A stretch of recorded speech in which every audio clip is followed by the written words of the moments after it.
Tęsiant perfekcionizmo temą, labai svarbu pasižiūrėti į tai, o iš kur atsiranda tas vidinis perfekcionistas. Juk mes negimstam perfekcionistais, mes jais tampam. Arba dar tiksliau, mes išmokstam būti perfekcionistais. Ir tai turi savo giluminės priežastis. Nes jeigu įsižiūrėsim, mes pamatysim, kad perfekcionizmas tai yra tam tikra schema, tam tikras modelis. Tai yra tam tikras mąstymo modelis, tam tikras emocinių reakcijų modelis, tam tikras elgesio modelis. O tai seka veikia kaip programa. Tai perfekcionizmas iš esmės yra mentalinė programa, kuri turi savo šaknis.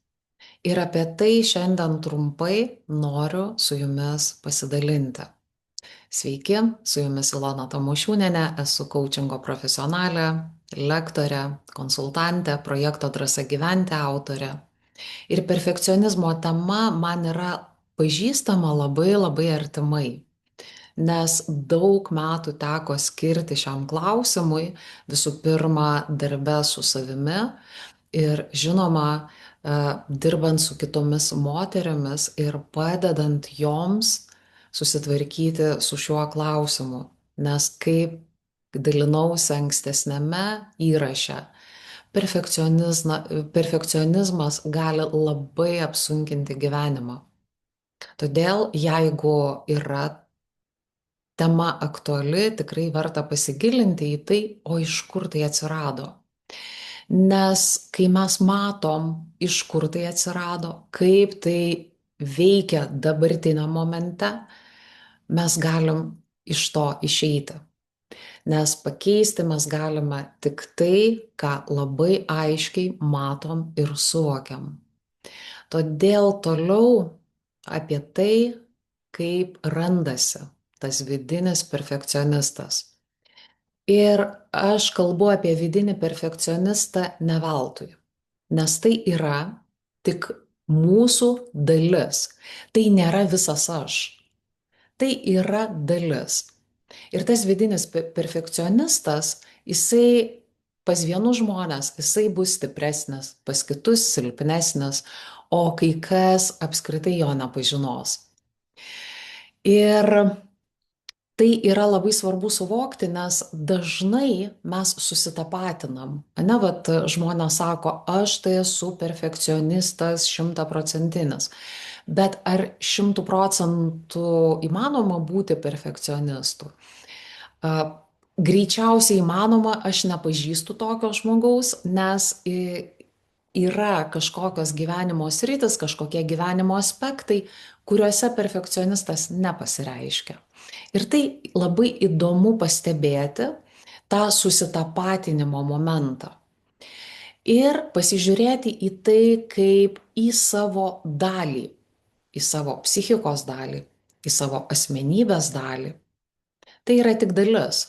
O jeigu yra dalis, tai nesu visa aš.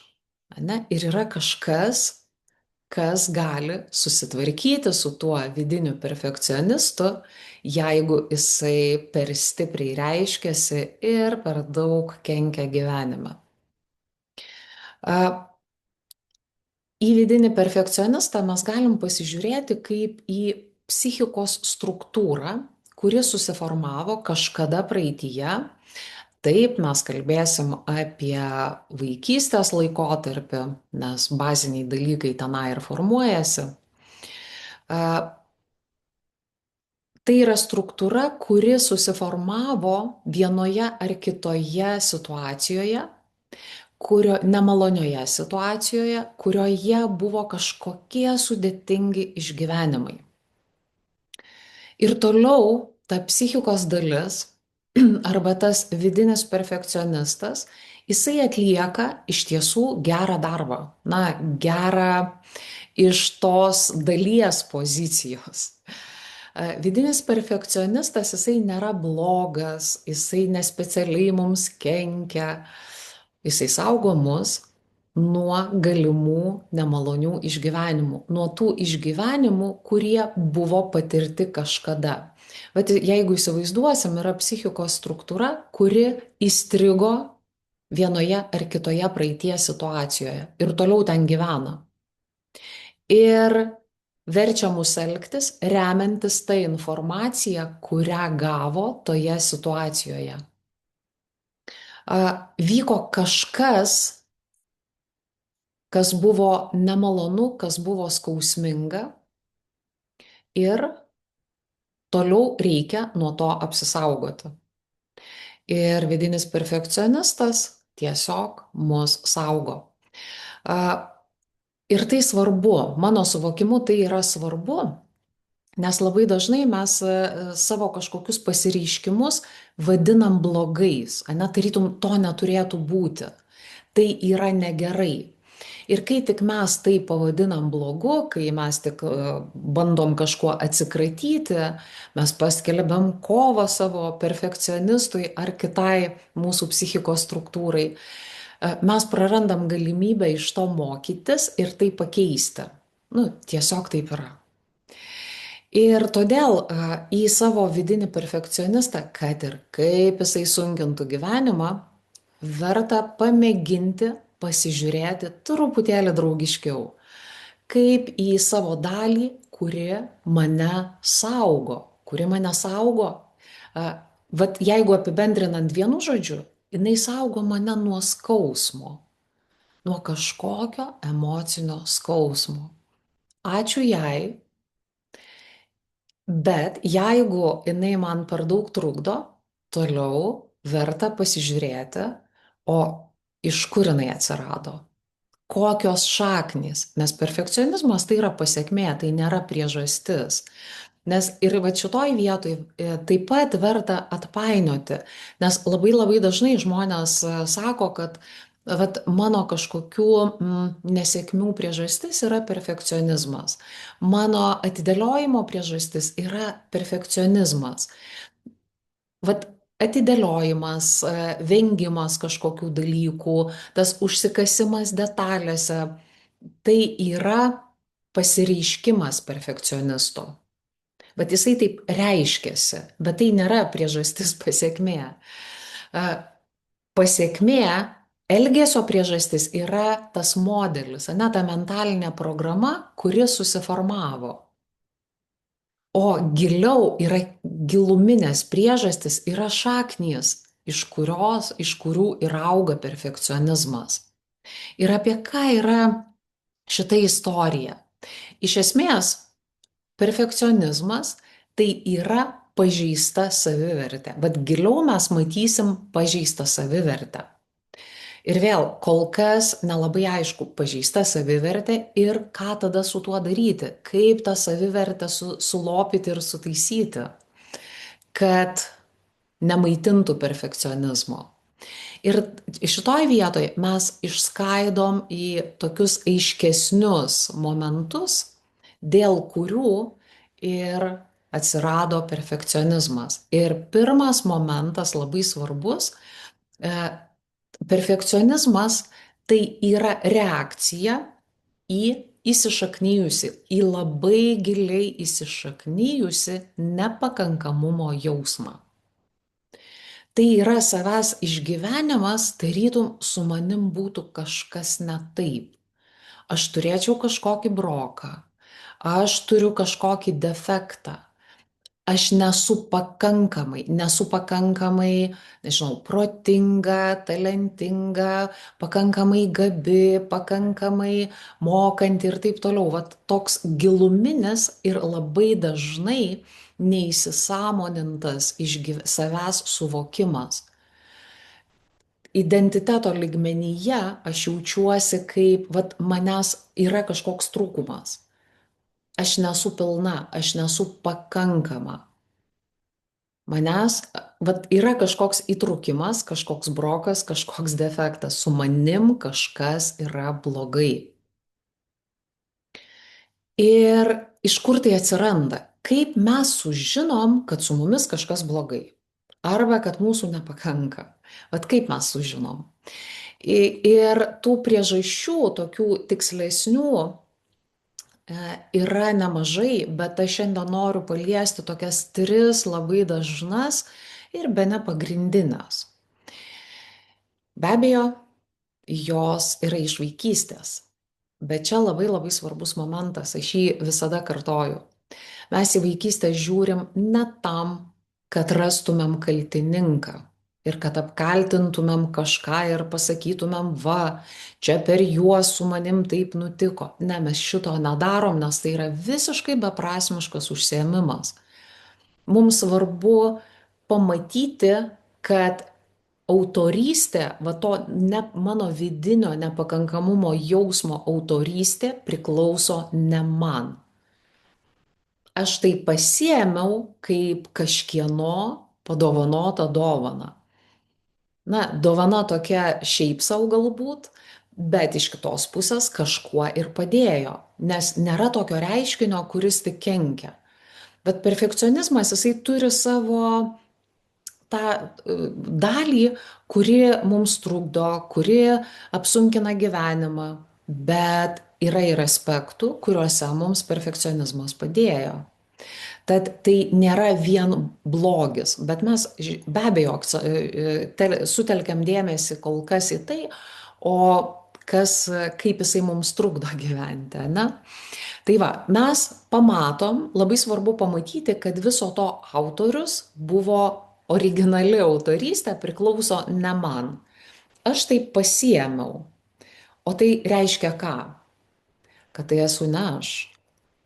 Tai yra mano dalis, dar kartą, ne, kuri susiformavo kažkada su tikslu apsaugoti mane nuo skausmingų išgyvenimų. Ir tada žiūrim, ne, kaip ta dalis susikūrė. Dėl kokių priežasčių. Vėlgi, ne tam, kad apkaltintumėm, o tam, kad rastumėm išėjimą. Nes jeigu mes matom, kaip mes įėjom kažkur, tai išėjimas visada ten pat, kur įėjimas. Tiesiog mums svarbu pamatyti, per kokias duris mes į šitą istoriją įeinam. Kur būna tas stimulas ir kaip toliau visa istorija vyniojasi. Tai pirmas aspektas, dėl kurio formuojasi perfekcionizmas, tas vidinis perfekcionistas, yra situacija, kai tave visą laiką kritikavo. Ir tai labai aišku. Va tu ką be padarytum, visada blogai. Ir ne tai, kad kritikavo, bet su tokiu pažeminimo prieskoniu, su pašaipom, visą laiką, ne, nu, vat viskas ne taip, viskas blogai, tu nieko nesugebi, tu nieko nemoki, tu net su šituo nesusitvarkiai.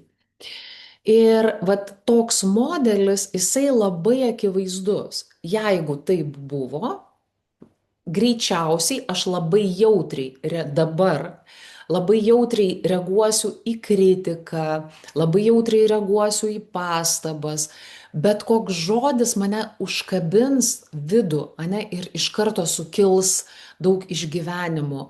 Arba vien mintis apie tai, kad tai tikėtina gali nutikti, mane sustabdys. Na, tarkim, aš įsivaizduoju, ne, vat, turiu idėją kažkokį projektą vystyti.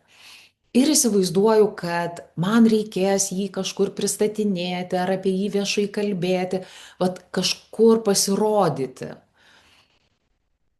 Ir viskas, ane, įsijungia istorija. Tu nueisi, pasirodysi, nusikalbėsi, padarysi neteisingai, padarysi nepakankamai gerai, nesgi tu nesugebi, tu negali.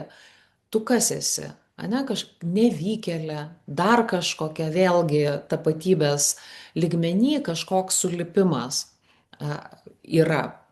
Ir viskas įsijungia ir tada perfekcionistas sako, žiūrėk, reikia tobulinti, reikia dar gerinti, reikia dar daryti, reikia dar perdaryti, reikia dar daugiau įsigilinti ir tokios tuščios apsukos, ne, gaunasi, tu vilkini, atidėlioji ir kažkuriuo momentu, nu, tiesiog sakai, ai, nu, o gal ir iš vis nereikia čia, ne? Ir tada labai baisu suklysti, vat visa tai, apie ką aš kalbėjau ankstesniam įraše. Na tai vat tokiu būdu perfekcionistas pradeda reikštis įvairiais būdais. Kartais bado mums klaidas į akis, sako, žiūrėk, tu suklysi ir susimausi ir, žodžiu, bus katastrofa. Ir kaip ir sakiau, va tas kritikos, pažeminimo, patyčių momentas, jisai labai akivaizdus, nes mes matėm, ane, mes girdėjom tai ir tai buvo tiesiogiai. Ir tada yra gan lengva pamatyti, kaip dabar aš, suaugęs žmogus, elgiuosi su savimi. Lygiai taip pat, kaip su manimi elgdavosi kažkada. Vat lygiai taip pat. Ir čia atsiranda matymas, kur yra išėjimas. Ne? Nėra taip paprasta, kad aš pradėsiu su savimi elgtis kitaip, pradėsiu apie save galvoti kitaip. Na taip neveikia, kad aš paimsiu, pakeisiu į priešingą pusę ir viskas pasikeis. Tai yra gilesni sluoksniai ir su jais tenka padirbėti kurį laiką, įdėti pastangų daugiau, bet išėjimas, kai matau, per kur aš įėjau ir kaip man dabar iš to išeiti, tai iš tikrųjų atveria, vat, na, tiesiog galimybę iš to išeiti. Va dėl to svarbu pamatyti, ne, kaip aš čia patekau, kaip tas vidinis perfekcionistas susiformavo. Ir kaip ir sakiau, neužtenka pakeisti, pavyzdžiui, ten minties, kad, na, tarkim, turiu mintį, su manim kažkas blogai yra, aš ten turiu kažkokį defektą ar broką. Visų pirma, neišeis, jeigu aš pasakysiu savo, kad su manim viskas gerai, tai mano psichika to nepriims. Sakys, ne, aš tai žinau kitą tiesą. Tu nemeluok ir neapsimetinėk. Ir taip kažkurį laiką tai sukurs iliuziją, kad aš darau kažką su savimi, aš dirbu su savimi, bet tas priešingybės kartojimas, jisai labai dažnai nesuveikia. Kartais suveikia, bet dažniau nesuveikia, todėl kad tai yra truputėlį gilesni sluoksniai. Ir jeigu įdomu pasižiūrėti į tuos sluoksnius, ane, praeiti visą procesą, na, asmeniškai aš turiu sukūrus nuostabų praktikumą, būtent praktikumą, net teorijos ten labai nedaug, bet kaip per praktiką mažinti šitą perfekcionizmo istoriją. Jūs nuorodą rasite aprašyme, jeigu šita tema domina, tikrai labai kviečiu prisijungti ir mažinti savo vidinį perfekcionistą, silpninti jį. Toliau, vat pirma priežastis, jinai buvo tokia labai akivaizdi, ne, kritika, žeminimas ir taip toliau. Bet yra, ir labai dažnai būna, moteris sako, žinai, nu, vat, mes žiūrime tas priežastis, ieškom, ne, kaip tu įeini į tą istoriją. Ir, nu, nebuvo jokių, nu, tokio tiesioginio kritikavimo. Nebuvo. Nebuvo kažkokių žeminimų, nebuvo patyčių. Ir iš kur tada tai randasi? Bet jeigu žiūrim, buvo nuolatinis toks jausmas, nu, kad ką tu be padarytum, nėra pakankamai. Padarei, nu gerai, bet galėjo būti ir geriau. Kitą kartą geriau, labiau pasisteng. Ai, va šitą padarei. Ir tarytum iš išorės su tavim gražiai kalba, su tavim gražiai elgesi, nėra jokių pažeminimų, nėra jokių, nu, vad, destrukcijos tarytum nėra. Bet, tarkim, mokykloje, vat mūsų laikais, gavai 5 su minusu. Ir tai taip sako, nu ne. Nu, bet tai galėjai ir 5 su pliusu gauti. Nu, gerai, kad gavai 5 su minusu. Nu, bet galėjai geriau. Arba, vat, iš savo istorijos jau buvo daugiau metų, bet jinai tiesiog tada labai ryškiai tokia pasireiškia. Baigiau mokyklą sidabro medaliu ir tais laikais tai iš tikrųjų buvo toks, nu, pasiekimas. Ir ką sako tie suaugę žmonės? Tave apdovanoja prieš visą mokyklą, ne? O į tai, nu gerai, nusveikinu, nu betgi ne auksas. Ir tu va toj vietoje, subyri tiesiog, ne, nes supranti ir vėl nepasisekė, ne, būti pakankamai. Arba įstoji į ekonomiką, bet tai tu sąraše ne pirma, tu ten 54, nu ir kas, kad įstojai, bet tu sąraše prieš paskutinę. Ir visiškai, ne, nu, pagal stojimo balo, neskaičių. Nu ir ką? Ir nu, nieko tu čia nepadarėjai. Pats įstojimo faktas, jisai nieko nereiškia. Ir vat aš pasakojau tokias situacijas, kur vyresniam amžiui, nu, paauglystėje, ne, nutiko. Bet vaikystė visą laiką tas pats, ne, smulkmenos, stipresni kažkokie dalykai. Ten užėmėjai antrą vietą, tai ne pirmą užėmėjai, gavai 5 su minusu, tai ne 5 su pliusu, gavai ketvirtą, tai iš vis katastrofa.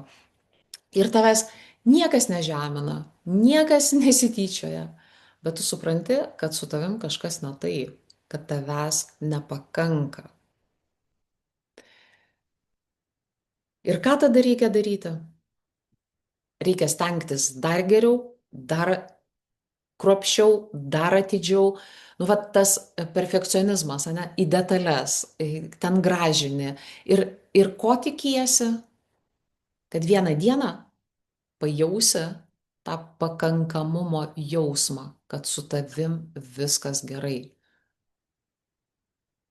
Deja, perfekcionizmas nepadeda. Susikuria iliuzija, kad kuo daugiau aš stengiuos, kuo daugiau aš ten tas detalės gilinuos, kuo geriau aš padarysiu, tuo daugiau šansų atsiranda gauti meilę. Nes kažkada tu supratai, kad tam, kad tave mylėtų, kad tave įvertintų, kad tu gautum dėmesį, kad tu gautum palaikymą, tau reikia padaryti idealiai. O tu niekad nedatempi idealiai. Nu, nesigauna. Ir visada nepakanka. Visada nepakanka. Vat. Ir dar vienas toks irgi labai ryškus momentas, dėl kurio gali rastis tas stiprus vidinis perfekcionistas, tai jeigu, tarkim, vaikystėje tave nuolat lygino su kitais žmonėmis, su, nu, vat visą laiką, ne, pavyzdžiui, šeimoje, ne, ten vyresni ar jaunesni broliai, sesės, ir visą laiką tau sako, va, žiūrėk, kaip ten jam sekasi, nu, o tu tai galėtum ir labiau pasistengti. Va, matai, tavo brolius tai sportuoja, o tu tai ne. O tu netokia. Va, tie kiti yra geresni už tave. O jeigu tie kiti geresni už tave, tai tu, ane, nu, kas su tavim kažkas negerai, tavęs trūksta, tavęs nepakanka. Ir vat vėl svarbu visau priminti, kad nu taip elgesi žmonės, kurie patys nesuvokė, ką jie daro, kodėl jie taip daro, kam jie tai daro, greičiausiai, ne, jeigu taip elgesi, va tas palyginimas su kitais, tarytum turėtų tave paskatinti būti geresne, būti protingesne, geriau mokytis, geriau, labiau stengtis ir taip toliau. Nu taip atrodė kažkam, bet dažniausiai tai nesuveikia. Taip tikrai būna situacijų, kai va, tu matai, ne, kad nu, iš tikrųjų truputėlį kažko nedatempi. Pavyzdžiui, darbe supranti, kad nu, va, tavo kolega, jisai geriau susigaudo toje srityje, kurioje jūs dirbat.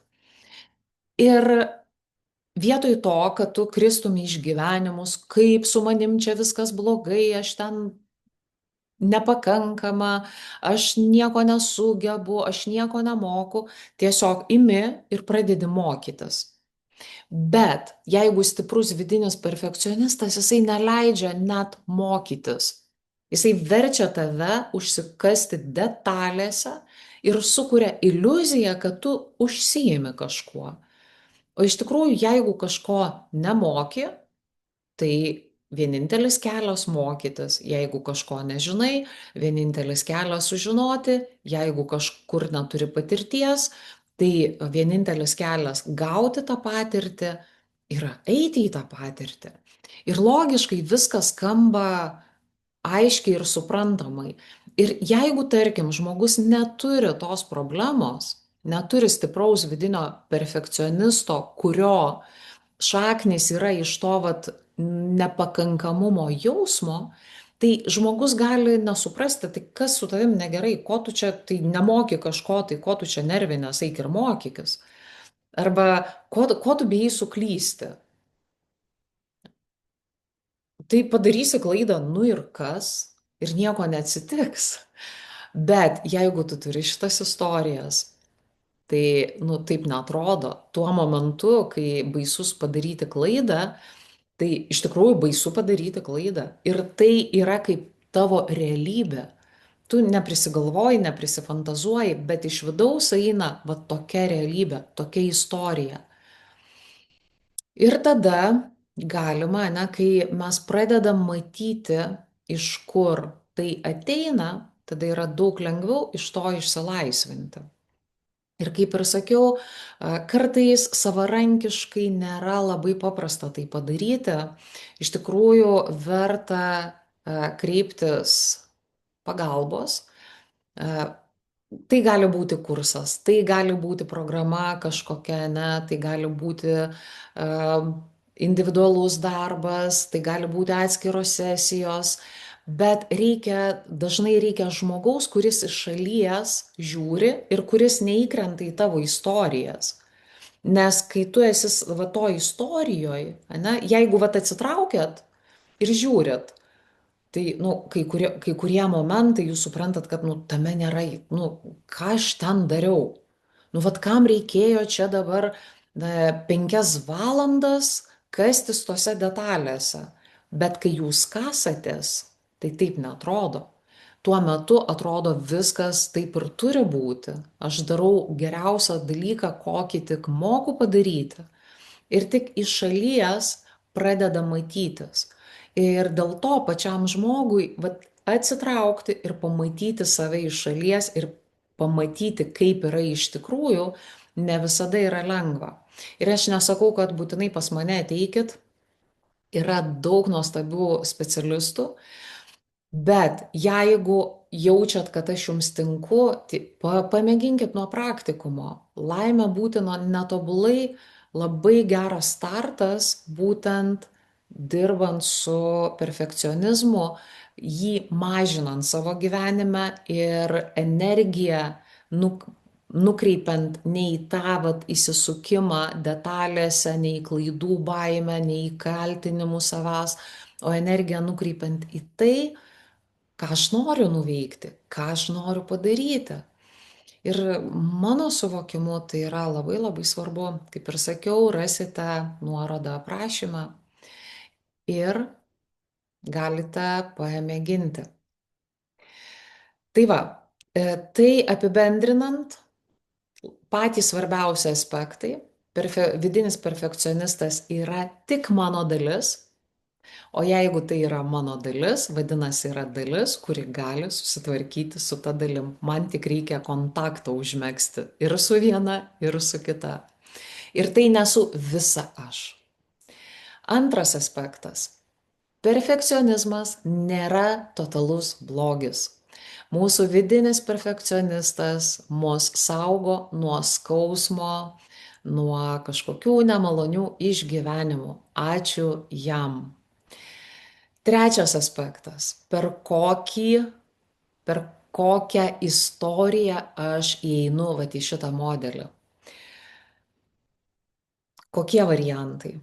Mane kritikavo, žemino, tyčiojosi ir dabar aš darau tą patį su savim, arba mano vidinis perfekcionistas elgėsi būtent taip, arba niekada nebuvo gana, ne, visą laiką trūko ir dabar aš tą patį, mano vidinis perfekcionistas bamba man pastoviai tą patį. Tu galėjai geriau, tu galėjai gražiau, tu galėjai daugiau ir taip toliau. Arba visą laiką žvilgsnis nukreiptas į kitus žmones ir lyginimasis, ane? Ir visada yra geresnių. Ir tada aš krentu į nusivylimą, į gėdą, į kaltę, o ne mokausi, darau dalykus, patiriu, gaunu kažkokias naujas patirtis. Nes vidinis perfekcionistas tave verčia, ne save vėl sumažinti, sumenkinti ir pasakyti, va ir nieko tu nesugebi. Matai, visos yra geresnės už tave, o tu nesugebi. Tai va, tai be abejo, tų aspektų yra gerokai daugiau, bet aš šiandien pasidalinu va tokiais pačiais pagrindiniais. Ačiū Jums, kad išklausėte. Dar kartą pakviesiu Jūs į praktikumą. Laimė būti netobulai, jeigu ši tema yra aktuali. Ir linkiu Jums gero ryšio su savimi, gėrio Jūsų akimirkose, būtinai saugokit save ir šalia esančius. Ir iki susitikimo kituose įrašuose.